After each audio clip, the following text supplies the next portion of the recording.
नमस्कार, मैं हूं आपके साथ हिमांशु अध्यक्ष। टाइम्स नाउ नव भारत के मॉर्निंग बुलेटिन न्यूज उदय में आपका स्वागत है। इस बुलेटिन में हम आपको देश दुनिया की तमाम बड़ी खबर दिखाएंगे। बुलेटिन में वायरल खबरों का फैक्ट चेक भी करेंगे। खबरें आपके काम की भी होंगी, लेकिन सबसे पहले देखिए 5 मिनट में 25 बड़ी खबरें। पश्चिम बंगाल में ममता बनर्जी मुख्यमंत्री रहेंगी या नहीं, भवानीपुर की जनता आज तय कर देगी। ममता बनर्जी का मुकाबला बीजेपी की प्रियंका चिब्रेवाल से है। राज्य में भवानीपुर के साथ जंगीपुरा और शमशेरगंज सीट पर भी उपचुनाव हो रहा है। नतीजे 3 अक्टूबर को घोषित होंगे। भवानीपुर सहित तीनों विधानसभा क्षेत्र में उपचुनाव के लिए सुरक्षा के कड़े बंदोबस्त किए गए हैं। शांतिपूर्ण मतदान के लिए केंद्रीय सुरक्षा बलों की 72 कंपनियां तैनात की गई हैं। इनमें से 35 कंपनियां अकेले भवानीपुर में मुस्तैद हैं। पंजाब के पूर्व मुख्यमंत्री कैप्टन अमरिंदर सिंह ने केंद्रीय गृह मंत्री अमित शाह से कल दिल्ली में मुलाकात की। सीएम पद से हटाए जाने के बाद से कैप्टन के बीजेपी में शामिल होने की अटकलें लगाई जा रही थी।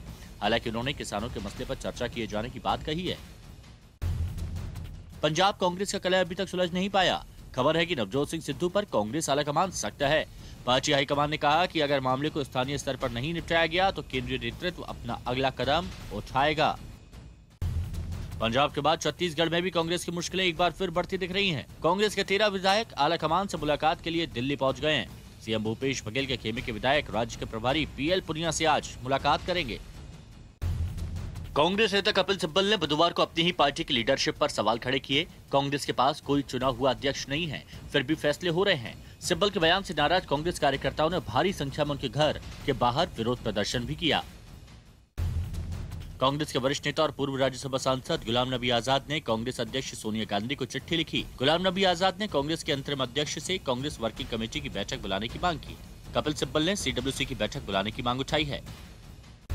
दिल्ली के मुख्यमंत्री अरविंद केजरीवाल पंजाब के दौरे पर हैं। कल उन्होंने कांग्रेस पर निशाना साधा और कहा कि आम आदमी पार्टी पंजाब में ईमानदार और स्थिर सरकार देगी। अरविंद केजरीवाल आज प्रेस कॉन्फ्रेंस कर चुनाव के मद्देनजर कोई बड़ा ऐलान भी कर सकते हैं।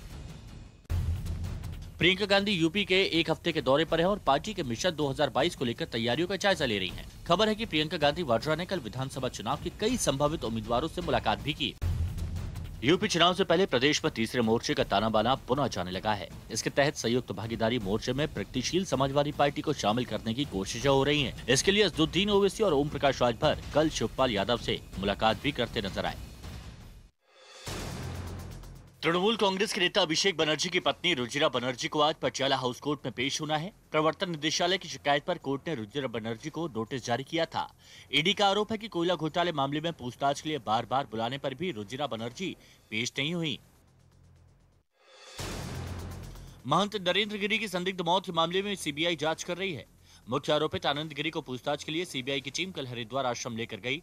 खबरों के मुताबिक हरिद्वार में आनंद गिरी का आश्रम बन रहा है और उनके लैपटॉप, आईपैड वहीं हैं। खबर गोंडा से, जहां तरबगंज थाना क्षेत्र के मोहनपुर गांव में जमीन के विवाद को लेकर दो पक्षों के बीच गोलीबारी हुई और जमकर ईंट पत्थर बरसाए गए। कुछ दिन पहले एक पक्ष की तरफ से सोशल मीडिया पर एक वीडियो जारी कर दूसरे पक्ष पर जबरन जमीन कब्जा करने का आरोप लगाया गया था। बिहार में कल एक पेट्रोल पंप को लूटने की कोशिश की गई। कटिहार में पेट्रोल पंप कर्मी से लूटकर फरार हो रहे 3 में से एक बाइक सवार को पुलिस ने गिरफ्तार कर लिया। 2 बदमाश फरार हो गए। मामला मनसाही थाना क्षेत्र का है। मुंबई के बोरीवली पूर्व में कल मीरा भायंदर महानगर पालिका के इंजीनियर पर फायरिंग की गई।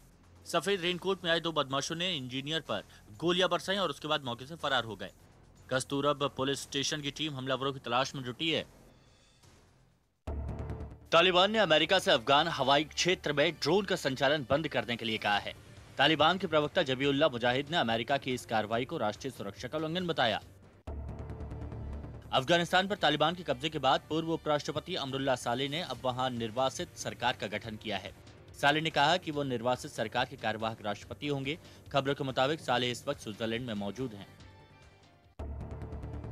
अमेरिका से joint chief of staff general mark मिले ने कहा है कि अफगानिस्तान पर तालिबान के कब्जे का असर पाकिस्तान और उसके परमाणु हथियारों पर पड़ सकता है। जनरल मार्क ने यह बयान सीनेट की आर्म्ड सर्विस कमेटी के सामने दिया।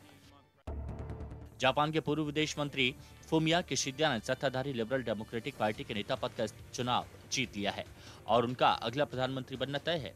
किशिदा ने योशिहिदे सुगा की जगह ली है। अमेरिका और ब्रिटेन के साथ हुए चर्चित ऑकस समझौते को लेकर ऑस्ट्रेलिया के पूर्व प्रधानमंत्री मैल्कम टर्नबुल ने सवाल उठाए हैं। उन्होंने पूछा कि क्या ऑस्ट्रेलिया यूएस न्यूक्लियर टेक्नोलॉजी से संचालित बेड़े को सुरक्षित रूप से बनाए रख सकता है। केंद्र सरकार राज्य और केंद्र शासित प्रदेशों को करीब 84 लाख कोविड रोधी टीके और उपलब्ध कराने जा रही है। केंद्र सरकार अब तक राज्य और केंद्र शासित प्रदेशों को 85 करोड़ 42 लाख से ज्यादा कोविड रोधी टीके निःशुल्क उपलब्ध करा चुकी है। पंजाब में कल से धान की खरीद शुरू हो रही है। प्रशासन ने सुगमता से खरीद सुनिश्चित करने का निर्देश दिया है। मुख्यमंत्री ने कहा कि किसानों को समय पर भुगतान के लिए कड़े नियमों का अनुपालन सुनिश्चित किया जाए। हरियाणा में भी कल से ही धान खरीदी शुरू होगी। किसानों के लिए परेशानी मुक्त और सुचारू खरीद के लिए पर्याप्त इंतजाम किए गए हैं। इसके अलावा बाजरा, मक्का, मूंग जैसी फसलों की खरीद भी 1 अक्टूबर से ही होगी। राजनीतिक दलों के चंदा देने के लिए कल से फिर चुनावी बॉन्ड की बिक्री शुरू होने जा रही है। एसबीआई की ऑथोराइज्ड शाखाओं से 10 दिनों तक इलेक्टोरल बॉन्ड खरीदे जा सकेंगे। साल में 4 बार 10-10 दिनों के लिए स्टेट बैंक की चुनिंदा शाखाओं के जरिए इन बॉन्ड की बिक्री की जाती है। ऑटो पेमेंट सर्विस से जुड़े नियम कल से बदलने वाले हैं। आरबीआई की तरफ से इस तरह के पेमेंट के लिए एक अतिरिक्त एएफए यानी एडिशन फैक्टर ऑथेंटिकेशन प्रोसेस को जोड़ा गया है, जिसके बाद अगर आप अपनी कोई भी रिचार्ज जारी रखना चाहते हैं तो आपको ऑटो पेमेंट की इजाजत देनी होगी। पश्चिम बंगाल की सबसे चर्चित विधानसभा भवानीपुर में आज उपचुनाव है। सुबह 7 बजे से मतदान शुरू होगा, जिसके लिए सुरक्षा के कड़े इंतजाम किए गए हैं। बंगाल की 2 और विधानसभा सीटों जंगीपुर और शमशेरगंज में भी आज मतदान होगा, लेकिन भवानीपुर इन सब में सबसे अहम है, क्योंकि इस विधानसभा सीट में ममता बनर्जी के मुख्यमंत्री बने रहने का मामला जुड़ा हुआ है। तो आज सुबह 7 बजे से मतदान होगा। मुख्यमंत्री बने रहने के लिए यह सीट हर हाल में ममता बनर्जी को जीतनी होगी, नहीं तो इस्तीफा देना पड़ेगा, क्योंकि 6 महीने का वक्त होता है। अगर आप चुनाव नहीं जीत पाए हैं और आप मुख्यमंत्री बना दिया गया है तो आपको 6 महीने के अंदर विधानसभा में पहुंचना होता है जीत के साथ। और प्रचार के दौरान भी जिस तरह से बीजेपी नेताओं के साथ हिंसक घटनाएं हुई हैं, उसने सीट को थोड़ा सा हाई प्रोफाइल और बना दिया है। इसलिए चुनाव आयोग ने एक दिन पहले ही धारा 144 लागू कर दी थी और यह सीट बीजेपी और टीएमसी के लिए प्रतिष्ठा का प्रश्न बन गई है। हिंसा की आशंका को देखते हुए चुनाव आयोग ने केंद्रीय सुरक्षा बलों की 35 कंपनियां यहां पर तैनात की हैं, सिर्फ भवानीपुर में, क्योंकि एक तरफ है मुख्यमंत्री ममता बनर्जी तो दूसरी तरफ है प्रियंका टिब्रेवाल। ये देखिए भवानीपुर के दंगल में 2 लोग आमने सामने, ममता बनर्जी, प्रियंका टिब्रेवाल। ममता बनर्जी जो मुख्यमंत्री हैं पश्चिम बंगाल की, प्रियंका टिब्रेवाल जिन्होंने पोस्ट पोल वायलेंस का मुद्दा जमकर कोर्ट में उठाया। 2014 में बीजेपी में शामिल हुई थी। 2020 में बीजेपी युवा मोर्चा की उपाध्यक्ष उनको बनाया गया। 2021 में एंटली सीट से विधानसभा चुनाव भी लड़ी थी प्रियंका टिब्रेवाल।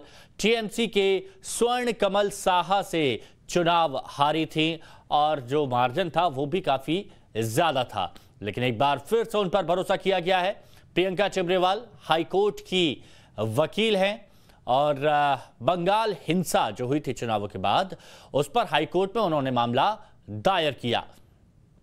साथ ही बाबुल सुप्रियो की कानूनी सलाहकार भी प्रियंका टिब्रेवाल रही हैं। तो पश्चिम बंगाल की 3 विधानसभा सीटों पर वोटिंग के लिए सुरक्षा के कड़े बंदोबस्त किए गए हैं, लेकिन बीते 2 दिनों में हुई भारी बारिश ने प्रशासन की परेशानियों को बढ़ा दिया है। शहर में रुक रुक कर बारिश हो रही है। सुरक्षा कर्मियों और प्रशासनिक अधिकारियों को अलर्ट पर रहने के लिए कहा गया है। यानी प्रशासन के लिए आज चुनाव कराना दोहरी चुनौती है।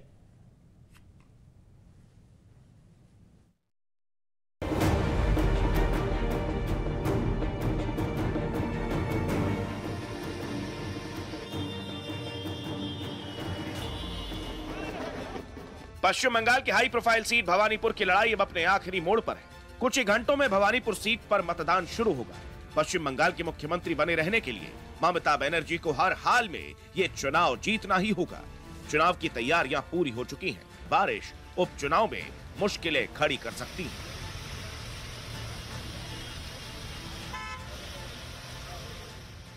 गुलाबी चक्रवात की वजह से आने वाले 2 दिनों तक जोरदार बारिश होने की संभावना है, जिसकी वजह से कोलकाता और आसपास के जिलों में भारी बारिश लगातार हो रही है। मौसम विभाग ने अगले कुछ दिनों में शहर और उसके आसपास के इलाकों में भारी बारिश की आशंका जताई है।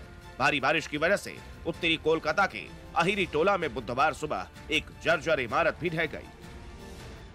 पिछले दिनों आए गुलाबी तूफान का असर अब दक्षिण बंगाल में भी दिखने लगा है और आप देखिए कि बीती रात से हो रही लगातार बारिश का असर कोलकाता में भी दिखने लगा और कोलकाता की सड़कें किस तरीके से वाटर लॉगिंग का शिकार हो चुकी है। बीती रात से बारिश हो रही है और मौसम विभाग की माने तो आज और कल लगातार 2 दिन बारिश होगी और ऐसे में जब 30 सितंबर को पश्चिम बंगाल के कोलकाता के भवानीपुर में उपचुनाव होना है, जिसमें खुद पश्चिम बंगाल के मुख्यमंत्री ममता बनर्जी उम्मीदवार हैं, वोटरों के लिए एक बड़ी समस्या होगी, क्योंकि न केवल वोटर बल्कि इलेक्शंस कमीशन और लोकल एडमिनिस्ट्रेशन को भी इस बारिश में चुनाव कराना एक बड़ी चुनौती होगी। तस्वीरों में आप साफ देख सकते हैं कि कैसे हर जगह जल भराव हो गया है। अब आप खुद सोचिए कि अगर ऐसी ही स्थिति बनी रही तो मतदाता मतदान केंद्र तक कैसे आएंगे। भवानीपुर चुनाव में बारिश नहीं, सुरक्षा के इंतजाम भी बड़ी चुनौती है। भवानीपुर विधानसभा क्षेत्र में कोलकाता पुलिस की ओर से सुरक्षा के कड़े इंतजाम किए गए हैं। पुलिस की ओर से सुरक्षा की पूरी तैयारियां की गई हैं। मतदान के लिए अधिकारियों के अलावा 11 डीसी रैंक के अधिकारी विधानसभा क्षेत्र के विभिन्न इलाकों में तैनात रहेंगे। पुलिस के अनुसार मतदान से पहले ही महानगर में नाका चेकिंग बढ़ा दी गई है। पूरे विधानसभा क्षेत्र को सेक्टर्स में विभाजित किया गया है। पश्चिम बंगाल में भवानीपुर का चुनाव कई मायनों में इम्पोर्टेंट है और उसको लेके सुरक्षा एक बड़ी चुनौती और उसी को लेके इस पूरे इलेक्शंस प्रोसेस को शांतिपूर्वक मनाने के लिए बंगाल कोलकाता पुलिस के कम से कम 11 डीसी स्तर के अधिकारी तैनात किए गए हैं और इसके अलावे कम से कम 15 पार्लियामेंट्री फोर्सेस की कंपनियां तैनात की गई है। पूरे भवानीपुर के इलाकों को अलग अलग सेक्टर्स में बांटा गया है, जिसमें खिदिरपुर, अलीपुर और भवानीपुर का अलग अलग इलाका है, जहां पे अलग अलग सेक्टर्स के लिए अलग अलग डीसीपी या डीसी लेवल के अधिकारी नियुक्त किए जाएंगे। मतदान के दिन 3 डिविजनल डीसी के अलावा विभिन्न सेक्टरों के सुरक्षा में 8 डीसी रैंक के अधिकारी भी रहेंगे। इसके अलावा 3 ज्वाइंट सीपी और 1 एडिशनल सीपी रैंक के अधिकारी भी विधानसभा क्षेत्र की सुरक्षा की जिम्मेदारी संभालेंगे। पूरे इलाके में 23 RT mobile, 9 HRFF, 13 quick response team, 22 sector mobile गश्त करेंगे। इसके अलावा 38 महत्वपूर्ण जगहों पर पुलिस पिकेट तैनात रहेंगी। 5 कंपनी केंद्रीय वाहिनी विभिन्न बूथों पर तैनात रहेंगी। इलाके में पुलिस कर्मियों के साथ वाहन में केंद्रीय वाहिनी के जवान भी मौजूद रहेंगे। भवानीपुर विधानसभा को सीएम सीट होने की वजह से सबसे वीआईपी सीट माना जाता है। वैसे भी शहरी इलाका होने की वजह से मतदान का प्रतिशत दूसरे सीटों की तुलना में कम रहता है। वैसे में दोनों पार्टियों के लिए यह चुनौती होगी कि कैसे इस खराब मौसम के समय में अपने वोटरों को घरों से निकालें, जिससे पार्टियां अपनी जीत सुनिश्चित कर सकें। और अब बुलेटिन में वक्त है राज्यों की खबरों का। देखिए 1 मिनट में अपने राज्य की खबरें।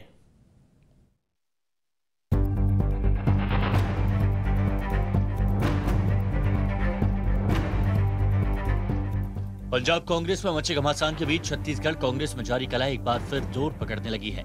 छत्तीसगढ़ में एक बार फिर 2.5 साल के मुख्यमंत्री के फॉर्मूले पर कांग्रेस में उठापटक तेज हो गई। सीएम भूपेश बघेल खेमे के 13 विधायक दिल्ली पहुंचे हैं। इन सभी विधायकों ने पार्टी आलाकमान से मिलने का वक्त मांगा। विधायक बृहस्पति सिंह इन विधायकों का नेतृत्व कर रहे हैं। बृहस्पति सिंह आज राज्य के प्रभारी पीएल पुनिया से भी दिल्ली में मुलाकात करेंगे और प्रदेश की राजनीतिक स्थिति के बारे में जानकारी देंगे। बताया जा रहा है कि बघेल गुट के विधायक छत्तीसगढ़ में सीएम के बदलाव की मांग के खिलाफ दिल्ली पहुंचे हैं। पिछले कुछ वक्त से सीएम बघेल और राज्य के स्वास्थ्य मंत्री टीएस सिंहदेव के बीच सीएम पद के लिए टकराव जारी है।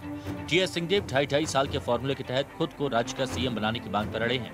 वहीं भूपेश बघेल कुर्सी छोड़ने को राजी नहीं है। इस मुद्दे को लेकर पिछले 1-2 महीने में कई दफा दिल्ली में बैठक हो चुकी है। भूपेश बघेल और टीएस सिंहदेव कई बार दिल्ली में हाईकमान से मिल चुके हैं, लेकिन अब तक इस मसले का कोई हल नहीं निकला।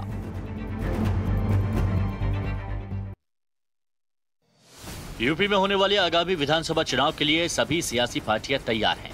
इसी क्रम में सोहेलदेव भारतीय समाज पार्टी के अध्यक्ष ओम प्रकाश राजभर और AIMIM प्रमुख असदुद्दीन ओवैसी भी अपने भागीदारी संकल्प मोर्चे को मजबूत करने में जुटे हुए हैं, जिसके तहत प्रगतिशील समाजवादी पार्टी के मुखिया शिवपाल यादव के साथ दोनों ने एक बैठक की। यह बैठक शिवपाल के आवास पर हुई, जिसमें प्रगतिशील समाजवादी पार्टी को भागीदारी संकल्प मोर्चे में शामिल करने पर मंथन चला।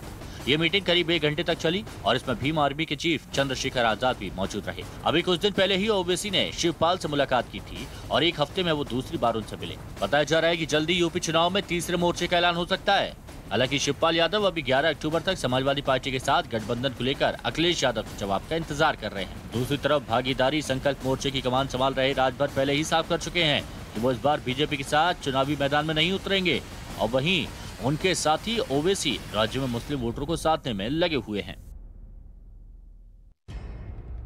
अपने पंजाब दौरे में दिल्ली के सीएम और आम आदमी पार्टी के नेता अरविंद केजरीवाल आज कुछ बड़ा ऐलान कर सकते हैं। आज प्रेस कॉन्फ्रेंस कर वो पंजाब के लोगों से चुनावी वादे कर सकते हैं। दिल्ली की तर्ज पर पंजाब में बिजली बिल माफ करने का ऐलान कर सकते हैं। इसके अलावा राज्य में बेरोजगारी दूर करने या बेरोजगारी भत्ते को लेकर भी उनकी ओर से बड़ी घोषणा की जा सकती है। वहीं अपने पंजाब दौरे के पहले दिन केजरीवाल ने वहाँ के सियासी संकट को लेकर राज्य सरकार और कांग्रेस पार्टी पर निशाना साधा। केजरीवाल ने कांग्रेस पर सियासी हमला बोलते हुए कहा कि पंजाब की राजनीतिक अस्थिरता दुर्भाग्यपूर्ण है और सत्ता की गंदी लड़ाई चल रही है। पंजाब की सरकार को गंदा तमाशा बना दिया गया है। साथ ही बोले कि अब आम आदमी पार्टी ही पंजाब को स्थिर और मजबूत सरकार दे सकती है। इन लोगों ने सरकार को एक तमाशा बना दिया है। अब आम आदमी पार्टी ही पंजाब को एक स्थिर सरकार दे सकती है। दिल्ली में डेंगू के मामले तेजी से बढ़ते जा रहे हैं। राजधानी में डेंगू के अब तक 273 से ज्यादा मामले सामने आ चुके हैं, जबकि पिछले साल सितंबर में अब तक 212 डेंगू के मरीज मिले थे। तो वहीं मलेरिया के 86 और चिकनगुनिया के 44 से ज्यादा मरीज अब तक मिल चुके हैं। दिल्ली में मई के महीने में डेंगू के 12 मामले सामने आए, जो जून में 7, जुलाई में 16, अगस्त महीने में 72, जबकि सितम्बर में सबसे ज्यादा 149 कोरोना के मरीज की पहचान हुई। दरअसल दिल्ली में बीते दिनों जमकर बरसात हुई, जिसकी वजह से कई जगहों पर जल भराव की समस्या भी सामने आई और इस वजह से डेंगू के मरीज तेजी से बढ़ने लगे। पानी जमा होने के कारण डेंगू का खतरा सबसे ज्यादा रहता है, क्योंकि डेंगू के मच्छर साफ और स्थिर पानी में पैदा होते हैं, जबकि मलेरिया के मच्छर गंदे पानी में भी पनपते हैं। हालांकि राहत की बात यह है कि डेंगू से इस साल अब तक किसी की जान नहीं गई। मरीजों की बढ़ती संख्या को देखते हुए एमसीडी ने पानी की निकासी और साफ सफाई का काम शुरू कर दिया है, ताकि डेंगू को फैलने से रोका जा सके। गुजरात में चक्रवाती तूफान गुलाब के बाद अब शाहीन तूफान के अलर्ट ने वहां के लोगों की चिंता बढ़ा दी। मौसम विभाग ने अगले 3 दिनों तक गुजरात में भारी बारिश की चेतावनी जारी की है, जिसका असर अब कई इलाकों में दिखने लगा है। मौसम विभाग ने जानकारी दी कि शाहीन तूफान के दौरान हवा 60 से 150 किलोमीटर प्रति घंटे की रफ्तार से चलेगी।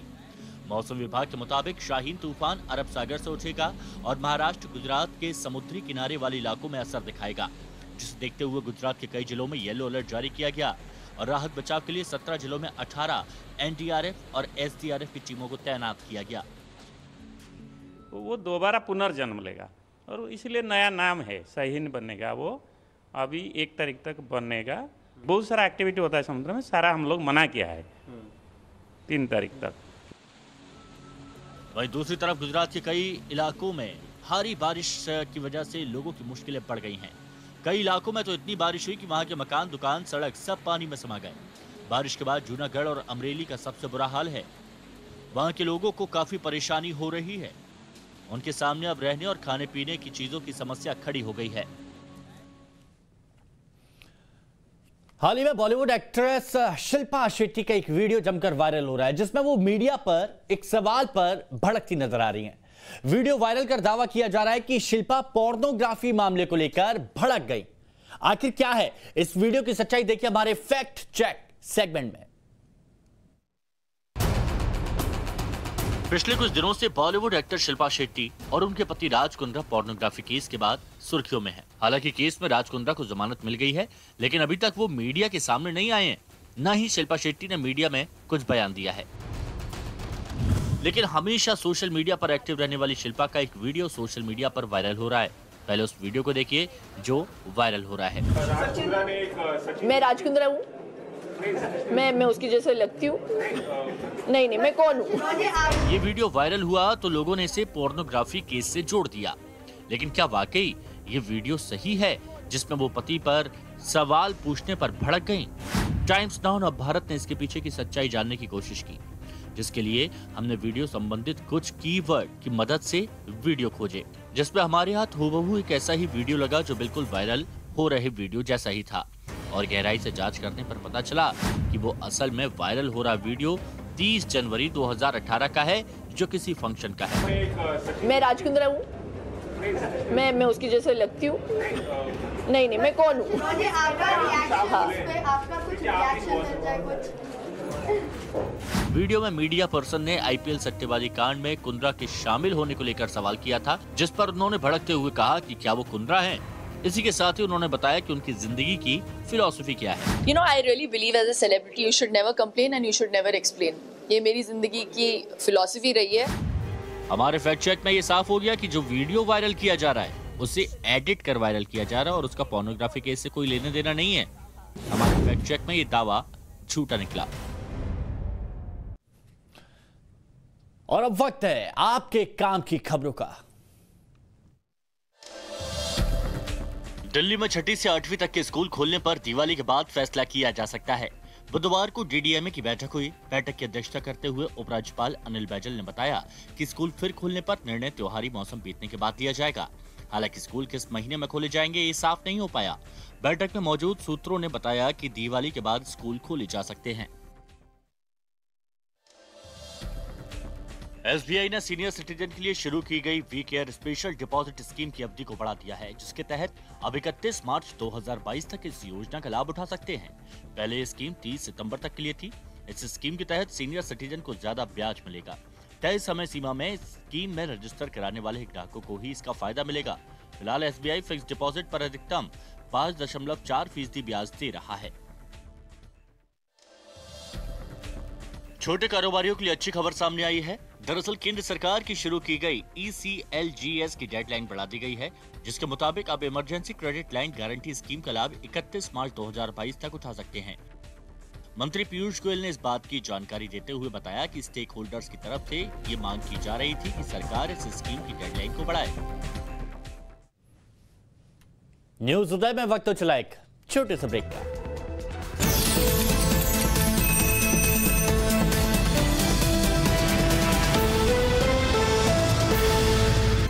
केंद्रीय आलाकमान की तरफ से सख्त संदेश के बाद बीती रात एक बार फिर सिद्धू को बनाने की कोशिश की गई। अब पंजाब कांग्रेस के मंत्री प्रगट सिंह, अमरिंदर सिंह राजा वारिंग के अलावा 2 और विधायकों ने पटियाला में नवजोत सिंह सिद्धू से मुलाकात की, लेकिन इस मुलाकात का कोई नतीजा निकलता दिखाई नहीं दे रहा। इस्तीफा देने के 2 दिन से सिद्धू अपने पटियाला के घर में हैं और इस बीच आलाकमान ने साफ कर दिया है कि अगर प्रदेश स्तर पर मामला नहीं सुलझता है तो दिल्ली से उन्हें मनाने की कोई कोशिश नहीं की जाएगी। यानी अगर आज सिद्धू अपना इस्तीफा वापस नहीं लेते हैं तो उनकी जगह पंजाब कांग्रेस के नए अध्यक्ष की नियुक्ति की जाएगी और इसके लिए नए नामों पर विचार किया जा रहा है।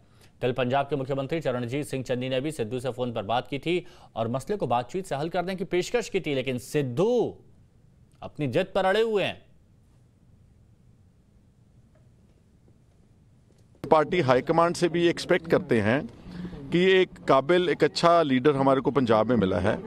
इनकी आप जो ग्रीवेंसेस हैं उसको रिड्रेस करें। अगर इनके कुछ इश्यूज हैं, कोई ऐसी बात नहीं है पॉलिटिक्स में जो मानी नहीं जा सकती या जिस चीज़ का कोई सोल्यूशन नहीं है, तो हम उम्मीद करते हैं कि पार्टी हाईकमांड भी इनके इश्यूज को फ्लैग करेगी, उसका रिड्रेसल करेगी। पंजाब में सिद्धू है कि मान नहीं रहे हैं तो दिल्ली में कांग्रेस के विरोधी गुट G23 ने आलाकमान की तरफ से किए गए फैसले पर सवाल उठा दिए। G23 ही के ही सदस्य कपिल सिब्बल ने तो सवाल पूछ लिया कि आखिर कांग्रेस के बड़े नेता क्यों पार्टी छोड़कर जा रहे हैं, लेकिन गांधी परिवार के करीबियों को पार्टी के भीतर से उठ रही इस तरह की आवाजें पसंद नहीं आ रही हैं।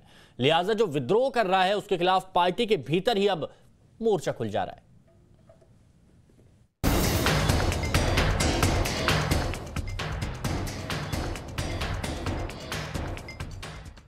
पंजाब में भड़की कलह की चिंगारी ने कांग्रेस में गृह युद्ध जैसे हालात बना दिए हैं। अब तक कांग्रेस आलाकमान पंजाब सूबे को संभालने की कोशिश कर रहा था, लेकिन वहां पर भड़की चिंगारी से उठी सियासी आग की तपिश अब गांधी परिवार तक पहुंचती दिखाई दे रही है। कांग्रेस के भीतर के सियासी गृह युद्ध की कहानी ये 4 तस्वीरें बताने के लिए काफी हैं। पंजाब कांग्रेस के पद से इस्तीफा देने के बाद सिद्धू पटियाला में अपने कोप भवन में बैठ गए हैं, जिन्हें मनाने के लिए नई नई कुर्सी संभालने वाले मुख्यमंत्री चन्नी एड़ी चोटी का जोर लगा रहे हैं। तो इधर दिल्ली में कांग्रेस के G23 ग्रुप ने एक बार फिर केंद्रीय नेतृत्व की क्षमता पर सवाल खड़े कर दिए हैं।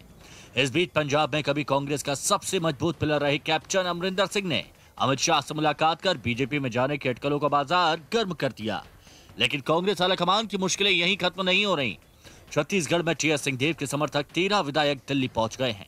लेकिन पंजाब कांग्रेस से इस विद्रोह की लड़ाई को जन्म देने वाले सिद्धू इसे दागी नेताओं और दागी अफसरों के खिलाफ मुहिम से जोड़ रहे हैं। दागी लीडरां ते दागी अफसरां दा सिस्टम तां भन्निया सी, दोबारा उन्हां नूं लिया के उही सिस्टम खड़ा नहीं किया जा सकता। मैं इसदा विरोध करना। पंजाब में सिद्धू पार्टी के कंट्रोल से बाहर हुए तो दिल्ली में G23 गुट के नेताओं ने आला कमान के नेतृत्व पर सवाल उठा दिए। G23 की तरफ से गुलाम नबी आजाद ने कांग्रेस की अंतरिम अध्यक्ष सोनिया गांधी को एक चिट्ठी लिखकर वर्तमान हालात को देखते हुए तुरंत कांग्रेस वर्किंग कमेटी की बैठक बुलाने की मांग की। तो कपिल सिब्बल ने एक कदम और आगे बढ़ते हुए सोनिया गांधी के नेतृत्व पर ही सवाल खड़े कर दिए। ये पहली बार है जब कांग्रेस के गुट ने खुले तौर पर पूछा है कि आखिर पार्टी अभी कौन चला रहा है। In our party, at the moment, there is no president. So we don't know who is taking these decisions. We know and yet we don't know. हमारे लोग हमें छोड़ के जा रहे हैं। सुष्मिता जी चली गई, अभी हमारे एक्स चीफ मिनिस्टर गोवा के फिलेरो साहब वो छोड़ के चले गए। कपिल सिब्बल ने बगावती बोल क्या बोले, गांधी परिवार के विश्वास पात्रों ने भी कपिल सिब्बल समेत G23 के नेताओं के खिलाफ मोर्चा खोल दिया। यूथ कांग्रेस ने तो कपिल सिब्बल के घर का घेराव तक कर दिया। वही श्रीमती सोनिया गांधी अध्यक्ष हैं पार्टी की, जिन्होंने सिब्बल साहब को बार बार पार्लियामेंट पहुंचाने के लिए टिकट दिया।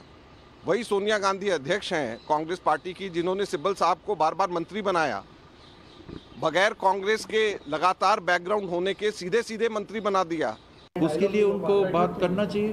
उनको कांग्रेस प्रेसिडेंट के पास ये तो लिखित प्रस्ताव, इसके लिए प्रेस कॉन्फ्रेंस करने की क्या जरूरत है? पार्टी के अंदर का मामला है, इसमें CWC की बैठक बुलाने के लिए तो एक पत्र निवेदन करना है कि एक सुझाव है। कांग्रेस आलाकमान की मुश्किल इतनी भर ही नहीं है।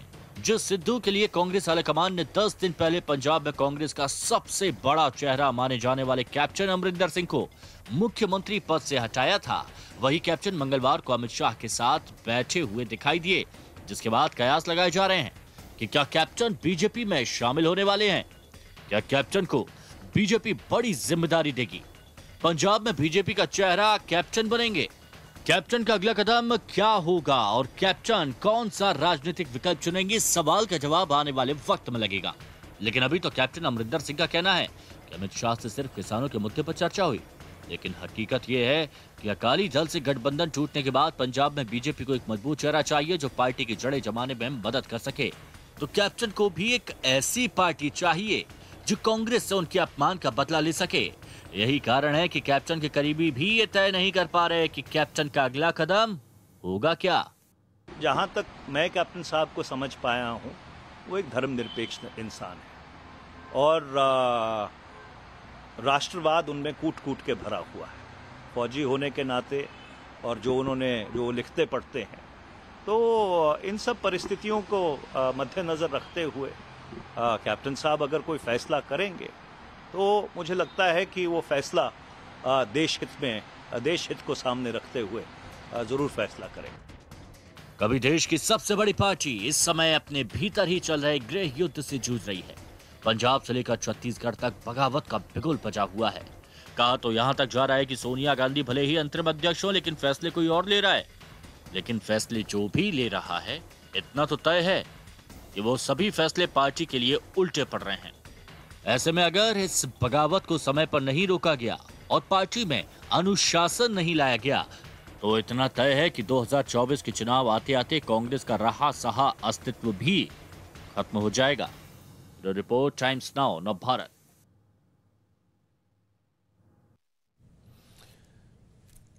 और आइए अब देखते हैं वो वीडियोस जो सोशल मीडिया पर छाए हुए हैं। कोरोना की रफ्तार धीमी होने के साथ ही स्कूल और कोचिंग सेंटरों को खोलने की परमिशन मिल गई है। अब कोचिंग सेंटर का एक वीडियो वायरल हुआ है, जिसे देखकर आपकी हंसी नहीं रुकेगी।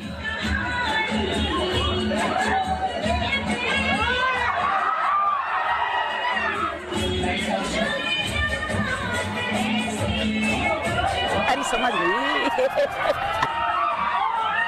वीडियो एक कोचिंग सेंटर का है जहां बच्चे बैठे हुए हैं। सामने एक स्क्रीन लगी हुई है, लेकिन अचानक उस स्क्रीन पर हिंदी फिल्म का रोमांटिक गाना चलने लगता है। जैसे ही गाना चलता है, बच्चे को पढ़ा रहे टीचर भौचक्के रह जाते हैं। वहीं बच्चे ठहाके लगाने लगते हैं। टीचर को समझ नहीं आता कि आखिर क्या हुआ। वीडियो को कोचिंग में बैठे किसी बच्चे ने कैमरे में कैद कर दिया। अब जब वीडियो वायरल हुआ तो उस पर अभी तक आपने भारतीयों के जुगाड़ के किस्से खूब सुने होंगे, लेकिन आज आपको बताएंगे विदेश में भी लोग जुगाड़ लगाने में पीछे नहीं है। अब सोशल मीडिया पर एक वीडियो जमकर वायरल हो रहा है, जो 3 लोग अजीबोगरीब तरीके से सोफे को खिड़की से नीचे उतार रहे हैं।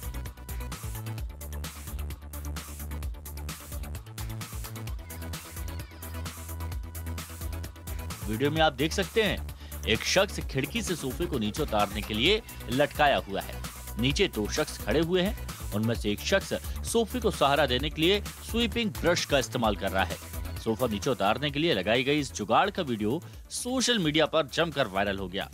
हालांकि वो कामयाब हुए या नहीं ये तो पता नहीं चल सका है, लेकिन सोशल मीडिया यूजर्स इस जुगाड़ के लिए तीनों को सलाम कर रहे हैं। बचपन का प्यार भूल नहीं जाना रे, गाना आपको याद होगा ही। छत्तीसगढ़ के रहने वाले सहदेव ने जब ये गाना गाया तो सोशल मीडिया पर धूम मच गई। हर जगह सिर्फ यही छाया हुआ था। अब एक बार फिर से ये गाना सुर्खियों में है, लेकिन इस बार ये कुछ और कारणों से छाया हुआ है।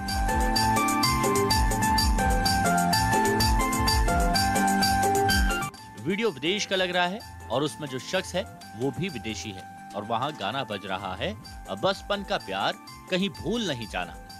गाना बजता है और वो विदेशी शख्स ठुमके लगाना शुरू कर देता है। वीडियो में शख्स के पीछे एक महिला भी दिखाई दे रही है, वो भी इस गाने को खूब एंजॉय कर रही है। शख्स और महिला के डांस को अब तक लाखों बार देखा जा चुका है। वहीं अब तक 40,000 से ज्यादा लोग इसे शेयर कर चुके हैं।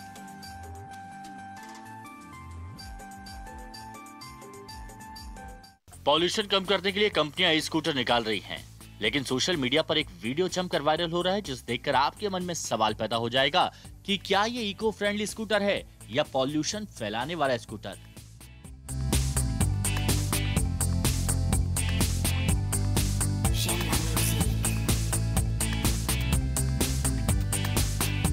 करीब 1.5 मिनट के इस वीडियो में आप देख सकते हैं कि स्कूटर में से किसी पानी के फुव्वारे की तरह धुआं निकल रहा है। पूरा इलाका धुआं हो गया है। आसपास कुछ लोग मौजूद हैं। इनमें से एक शख्स स्कूटर की खुली सीट को बंद करने की कोशिश करता है, लेकिन देखते ही देखते स्कूटर में से आग निकलने लगती है और लोगों में हड़कंप मच जाता है। अब जब सोशल मीडिया पर वीडियो वायरल हुआ तो लोग तरह तरह की मीम बना रहे हैं, तो वहीं लोगों के मन में ई स्कूटर खरीदने को लेकर सवाल भी पैदा हो गए।